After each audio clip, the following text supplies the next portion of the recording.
welcome to the Parthenon. My name is Katie. I work here in this museum located in Nashville, Tennessee. Today, for your STEAM expedition, you'll be doing a couple different things, including making some observations about a Greek goddess named Athena. Who has heard of Athena before? Anyone? Here in Nashville, in the Parthenon, we have a giant statue of Athena. Let's study this Greek goddess together by starting up at the top of her head. See if you can find her helmet. Anyone got it? It's way up here, all the way at the top. There's some mythological creatures on her helmet. There's a Sphinx and Pegasus. Those names might be familiar to you. Moving on, we see some clues on the statue that tell us her job, her responsibilities as a Greek god. See if you can find a couple of those. I'll give you 10 seconds.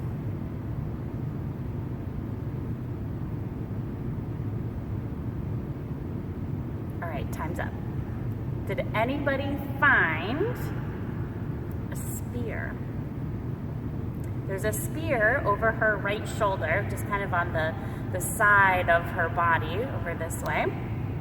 This spear is so big, it used to be a flagpole. Maybe there's a flagpole in your neighborhood. Next time you see it, imagine that leaning against your shoulder. Did anybody spot a shield? The shield is kind of at an angle that might be hard for you to see, but it's all the way over on the far side of the body as well.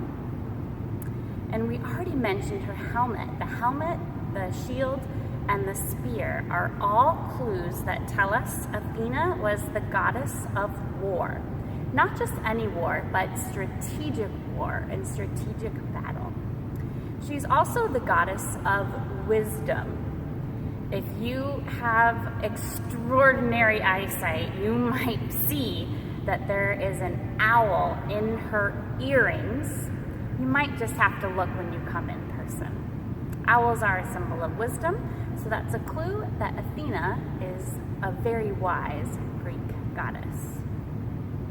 She's also the main goddess for the city of Athens. Back in ancient times, over 2,500 years ago, Greek city-states were all very different. So Athens was not the same as Sparta, and they were not the same as other city-states like Olympia, where we get the word Olympics, or Corinth, or Delphi, and tons of other city-states that you might be learning about in your social studies class. As the main goddess for the city-state of Athens, there are a couple symbols on this main statue inside this big temple that tell us of her connection to Athenians, not just any Greeks, but specifically to Athenians. And I'm talking about snakes. Snakes were a symbol for Athenians. Take a minute and see how many snakes you can spot. There's a lot of them. All right, I'm going to give you 5 more seconds to spot some snakes. All right, where did you find them? Did you see them on her belt, on her wrists? Maybe you also found a giant snake between Athena the statue and the shield. This snake is tucked next to the statue in a very safe and cozy spot. And this is a sign that Athena protects the snake.